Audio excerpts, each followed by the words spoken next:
à tout le monde. On se retrouve sur la chaîne YouTube du Journal du Real après une victoire 4-1 du Real Madrid face au RCD espagnol de Barcelone. Un match où le Real a été mené comme on en a un petit peu l'habitude, un scénario à réaction comme souvent. Pour débriefer cette rencontre, je suis avec Victor. Comment ça va, Victor? Bah écoute, très bien, très content là d'être de retour sur le débrief. Victoire du Real Madrid, avec beaucoup de choses à dire, donc ça va être super intéressant. Bah, je te lance tout de suite sur une question. On finit souvent avec ça. Là, je te lance direct dessus. C'est qui ton homme du match et est-ce qu'il se trouve au milieu de terrain? Si on reprend un peu ce qu'aime bien dire Omar Da Fonseca et Bernal Silva, l'homme du résultat, c'est Vini. Je pense que c'est lui qui change tout. Maintenant, l'homme du match sur la globalité de la rencontre, pour moi, c'est Federico Valverde. Il a été éblouissant dans ce rôle de numéro 6, dans ce rôle de dévoreur d'espace, mais défensif. Je l'ai trouvé tellement pertinent. Et je trouvais qu'aussi, la comparaison, lorsqu'on a Aurélien Tchouaméni qui occupe ce rôle, Aurélien Tchouaméni qui va plus être un shipper de ballon dans les pieds, Valverde qui lui va dans les compensations des grands espaces, dans la couverture. Mais là où on voit la plus grosse différence, c'est balle au pied. Parce que Federico Valverde n'a pas une meilleure qualité technique à la passe que Aurélien Tchouaméni, mais Valverde, lui, prend des initiatives, notamment balle au pied, par le dribble, par la percussion. Il a cassé des lignes ce soir. Et moi, je trouve on tient un des matchs références de Federico Valverde dans ce poste de numéro 6. Et je pense que tu vas être d'accord avec moi. On peut également relever la performance de Jude Bellingham ce soir, qui est exceptionnel, qui est vraiment le connecteur de cette équipe. Il a fait le lien entre l'attaque et la défense. Donc oui, on peut dire que l'homme du match, les hommes du match de ce soir se trouvent au milieu de terrain. Ouais, c'est cette sorte de double pivot, même si Valverde avait beaucoup plus de tâches défensives et Bellingham avait un rôle très libre. On l'a vu revenir au niveau de Valverde parfois, former un duo avec lui et parfois le voir complètement dans la surface en soutien d'Mbappé. Et ce rôle très libre qui a permis un petit peu ce 4-2-3 un petit peu remixé, qui ressemblait presque avec un système à 4 milieux, qui aussi pressait en 4-2-3 et pas en 4-4-2 comme d'habitude. Ça a permis d'avoir vraiment cette liberté totale à Jude Bellingham qui a fait un match magnifique. C'est également Valverde, mon homme du match. On peut même rajouter quelques statistiques, trois interceptions, deux tacles réussis, et surtout 6 sur 7 sur les longs ballons. Sur les longs ballons, il a su orienter le jeu, même si Modric l'a également bien fait. Et Bellingham, c'est vraiment en fait, ce rôle très libre qu'il a eu aujourd'hui, et qu'on l'a peut-être un petit peu moins vu dans un rôle libre comme ça face à Stuttgart, parce que c'était une meilleure équipe en face. Ça lui a permis de toucher à tout, d'être au four et au moulin, un peu à l'instar de ce qu'est Valverde quand il joue le numéro 8, d'ailleurs. Et il a vraiment pu d'un côté remporter 100% de ses duels et d'un autre côté être dangereux dans la surface et être très solide. Donc énorme performance pour le coup de Jude Bellingham également, même si notre homme du match est Federico Valverde. Il y a d'autres noms à retenir. Il y a quand même une excellente entame de la part du Real Madrid. Je t'ai vu tweeter que c'était les meilleures 15 premières minutes du Real. Tu as fait le tweet, franchement, je l'ai pensé, même si je ne l'ai pas fait. J'étais quand même très satisfait aussi de ce qu'on a vu, notamment d'Arda Güler sur cette entame de match. Et aussi une excellente fin de match quand même du Real Madrid. Alors, c'est plus simple quand tu passes la rencontre avec 80% de possession et que tu fatigues l'adversaire de mettre un coup d'accélérateur. En plus, quand tu fais rentrer un joueur comme Vinicius Junior, c'est quand même simple finalement sur Le le luxe. papier de réussir. C'est ça, c'est simple de réussir à retourner un match. Il y a quand même eu de très bonnes choses côté Real en début de match et on va dire dans la dernière demi-heure aussi. Bah, le début de rencontre, oui, ça a été emballant, mais parce qu'on a senti que pour la première fois de la saison, le milieu de terrain faisait preuve de créativité et réussissait à être connecté directement avec les offensifs du Real Madrid. Et Arda Güler a eu un rôle prépondérant là-dedans avec Jude Bellingham, mais aussi l'utilisation de Luka Modric. Parce que toi, tu parlais d'une animation en 4-2-3. Il y a certaines séquences où on voit un vrai 4-3-3. Je trouvais avec Arda Güler, j'étais assez surpris de le voir coller la ligne à droite et jouer comme un vrai ailier. Et sincèrement, dans le 1 contre 1, dans le duel, il a été très percutant, très pertinent. Et c'est vrai que c'est en fait cette première mi-temps, déjà, l'adversité, sincèrement, les 20-30 premières minutes de l'Espagnol Barcelone, c'est une bouillie de football, on est bien d'accord. Mais le pressing a été efficace. Jude Bellingham a amené dans son élan, avec Arda Güler ou autre, les zones de pressing ont été bien choisies. Vraiment, ils n'ont pas réussi à sortir le ballon, l'Espagnol de Barcelone, ce qui nous a créé des situations avec des combinaisons très intéressantes. Et je pense que oui, le jeune Turc était au centre de tout ça. Je trouvais qu'il a pas mal disparu quand même après. C'est pour ça que je voulais pas le mettre dans mes tops et que dans la notation, même je crois que toi dans tes notes, on Et n'est il a pas été sur la mieux meilleure note. cadré, il a été mieux cadré aussi. Mais il a été un peu moins inspiré aussi. Voilà, je le trouvais un peu en dedans. Je pense que par exemple, on peut inverser les deux courbes de progression sur la rencontre de Rodrigo et Arda Güler. Je trouvais Rodrigo très timide au début et après ça s'est inversé où Arda Güler est devenu trop timide et Rodrigo a pris le devant. Et même l'orientation du jeu aussi finalement, parce que le Real a beaucoup forcé sur la droite sur ces 15 premières minutes Au avec début de un la rencontre, oui. Arda Güler virevoltant et ensuite c'est quand même bien plus revenu pardon, sur le côté de Rodrigo qui est devenu ensuite le côté de Vinicius sur ces 30 dernières minutes très réussi. C'est Il y a ça. eu des À la rotations. fin, les statistiques, je crois que c'est pareil. On a retourné, en fait, en première mi-temps, on a des statistiques inverses sur les zones d'attaque du Real Madrid. Et à la fin du match, on retourne avec les 17 attaques côté gauche, 8 dans l'axe et 8 à droite. Mais au début de la rencontre, c'était 8 à droite quasiment et 4 à gauche, 4 au centre. Ouais, on doit être sur du 80% d'attaque à droite sur les 15 premières minutes. Et puis, du coup, comme tu l'as dit, un rééquilibrage, non pas vers un équilibre total, mais vers ce qu'on a l'habitude de voir avec ce Real Madrid qui a ce penchant, évidemment, pour le jeu à gauche. Carlo Ancelotti a fait tourner aujourd'hui. On a vu Tchouaméni en défense centrale, on a vu Fran Garcia à gauche, on a vu Arda Güler sur la pelouse également, Luka Modric.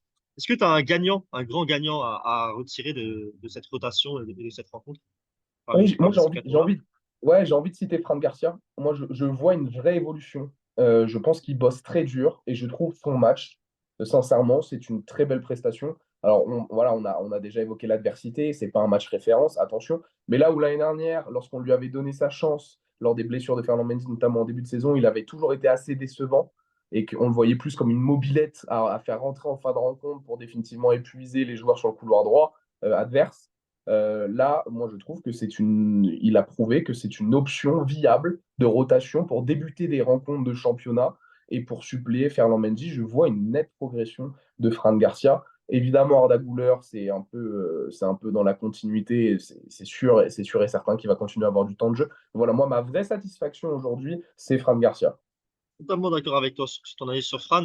Je trouve qu'il a fait le match qu'on voit d'habitude quand on fait appel à Vasquez en rotation. Tu vois, ce match Ouais, de soldat appliqué, volontaire, qui donne tout et qui est prêt à apporter face à un bloc bas qui comprend bien qu'il faut notamment étirer le bloc adverse et qui fait des bons appels. Moi, je trouve que sans ballon, il a été très pertinent et très juste aujourd'hui dans sa demande, même s'il ne recevait pas le ballon, même s'il n'y avait pas, ah, il n'y a pas beaucoup de centres, parce que dans tous les cas, il n'y a pas vraiment quelqu'un à la réception des centres, même si Bellingham va dans la surface parfois. Mais en tout cas, il a écarté le jeu, il a écarté la défense au maximum et ça a bien aidé le Real Madrid. Donc, je suis vraiment d'accord avec toi pour donner un bon point, distribuer un bon point à Fran Garcia après cette rencontre et sa bonne exactement. performance de sa part. Enfin, on va parler du sujet que tout le monde préfère autour du Real Madrid cette saison, surtout en France.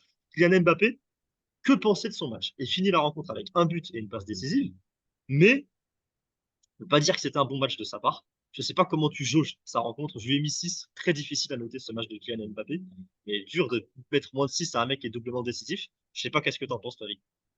Mais moi, je trouve que ce que j'aime avec ce Kylian Mbappé, depuis qu'il arrive au Real Madrid, c'est qu'il est protagoniste. Il est sincèrement protagoniste dans les rencontres. Alors là, ce soir, il lui a manqué la finition. Un peu frustrant également, beaucoup de pertes de balles, hein. On s'est toujours plaint qu'un joueur comme Vinicius perde énormément de ballons, mais c'est un joueur de différence, c'est un joueur de provocation. Mbappé, maintenant, il est dans un registre un peu différent. Et au poste de numéro 9 aussi, avec un placement aussi axial, hein, tout au long de la rencontre, perd quasiment 20 ballons. C'est quand même un peu beaucoup. Et Il en perd 20. Ouais. ouais, voilà, ça crée de la frustration chez nous, mais également sur le terrain. Après, je te le dis, j'ai aimé ce côté protagoniste, encore une fois. Il demande les ballons, il fait des appels, il est percutant, il décroche de temps en temps pour demander le ballon plus bas. On sent qu'il a envie de prendre part à la rencontre. Après, il est toujours assez frustrant, mais on l'a moins vu durant cette rencontre dans le jeu sans ballon défensif. Mais là, l'Espagnol a tellement peu eu le ballon que ces lacunes-là ne sont pas visibles ce soir. Mais sur deux, trois séquences, il y a un Mbappé qui marche alors que la balle est juste devant lui. Ah, ça m'embête toujours un peu. Mais on peut le condamner entre guillemets sur son manque de finition aujourd'hui, mais dans le contenu global, je trouve qu'on est dans une continuité. Alors, c'est pas le match contre la Real Sociedad, on est bien d'accord, mais on est dans cette continuité de je me propose, je crée des choses, j'essaie d'être connecté. Et en plus, à la fin, au-delà du penalty qui marque, très bien, sa passe décisive, elle est bien sentie sur Vinicius. Il y a deux, trois séquences très intéressantes aussi. La combinaison avec Arda Güler, il peut difficilement mieux faire. L'action qu'on a tous vue et qui est de classe mondiale, il peut difficilement mieux faire que ça. Et puis voilà, et on sent que ça monte en puissance. Sincèrement, que ce soit Kylian Mbappé ou l'équipe, en fait, au global, il y a une claire montée en puissance du Real Madrid. Ça commence à prendre forme. Et c'est très intéressant à analyser, je trouve. C'est un match vraiment particulier. Là, je viens de me mettre les stats de Kylian Mbappé sous les yeux. Tu as des stats qui sont choquantes dans les deux sens, en fait, partout. Tu as 9 frappes sur la rencontre, c'est quand même énorme. Quasiment deux d'XG créés. Donc, deux buts étaient attendus de sa part, il y en a mis qu'un aujourd'hui. Il y a 7 passes clés, donc 7 passes avant un tir, ce qui est aussi énorme, encore plus pour un numéro 9 qui parle de sa participation au jeu. Mais par contre, il y a du coup 20 ballons perdus sur 60 ballons touchés. Et surtout, à la mi-temps, je me rappelle, j'avais été regardé, il y avait 14 ballons perdus sur 32 touchés. Donc la moitié des ballons qu'il a touchés, il Ouais, les a perdus. Et ça, c'était quand même, il y a quand même eu des contrôles, des prises de balles en première mi-temps. C'était très brouillon de sa part et j'avais beaucoup de mal avec son match. Par contre, c'est vrai qu'avec du recul, là, il a quand même réussi à mieux finir la rencontre. Et puis, comme tu l'as dit, bah, il fait la passe décisive qu'il faut, la passe qu'il faut, plutôt bien senti, bien tapé en plus pour Vinicius Junior. Donc, c'est pas la passe la plus dure de sa carrière. Et puis ensuite, il marque son penalty. Il finit avec un but, une passe décisive. Et ça reste très dur de voir que du négatif quand un joueur finit avec un but et une passe décisive. Même si, surtout la première mi-temps, il y a quand même beaucoup d'approximations, je trouve, dans ce qui fait du ballon. C'est dommage, sincèrement, pour conclure, je ne sais pas si on peut se satisfaire. Ce match me donne un sentiment de je ne sais pas si on peut se satisfaire de ça, parce que dans le contenu, on voit une nette amélioration, une nette évolution, notamment en première mi-temps. Maintenant, ça finit sur le score de 0-0. Tu es obligé d'avoir cet électrochoc en deuxième mi-temps, parce que le début de deuxième mi-temps du Real, oh, les sénateurs, le retour un peu compliqué quand même de vestiaire là. Et tu es obligé d'avoir cet électrochoc pour finalement et faire rentrer Vini pour définitivement lancer la machine. Donc, on sent la montée en puissance, mais ce match est un parfait exemple il y a encore de gros axes de progression. Ils sont visibles, on voit une amélioration, mais il faut quand même faire mieux. Je sais pas, c'est ce que je te disais, je sais pas si on peut définitivement se satisfaire de cette rencontre. Après, ça fait du bien de mettre des buts. Ça, Voilà. ça suffit pas. Statistiquement, ça suffit. Mais par contre, dans l'apport et dans la menace sur le but et surtout dans la qualité de frappe, il y a vraiment un problème de finition depuis le début de saison. C'est toujours sur le gardien, en fait. C'est presque chronique. Après, ça va venir. Mais je trouve qu'il y a quelques ballons où c'est but avec le PSG, ça n'est pas but avec le Real. J'espère que ça viendra et je pense que ça viendra avec le temps et avec l'habitude de ses coéquipiers de plein de choses, en tous les cas, et de l'adaptation nécessaire à l'arrivée de Kylian Mbappé au Real Madrid et d'adaptation qui continue. En tout cas, merci Victor pour ce débrief. Dites-nous en commentaire ce que vous avez pensé du match de Mbappé, votre homme du match également. Vous pouvez même mettre Vinicius Junior, vous pouvez même mettre potentiellement Chouameni, qui a aussi quand même été très solide en défense centrale, même si on n'a quasiment pas mentionné le débrief. Et sinon, ça se trouve quand même, l'homme du match, pardon, se trouve quand même, je pense, au milieu de terrain. En tout cas, dites-nous en commentaire ce que vous avez pensé de cette rencontre, la performance d'Mbappé, votre homme du match. Et on se retrouve très bientôt sur la chaîne YouTube du Journal du Real, parce que ça enchaîne avec un match contre Alaves mardi à 21h. Donc, on se retrouve très très bientôt pour une prévia sur la chaîne YouTube du Journal du Real. Salut à tous, ciao! Ciao, merci.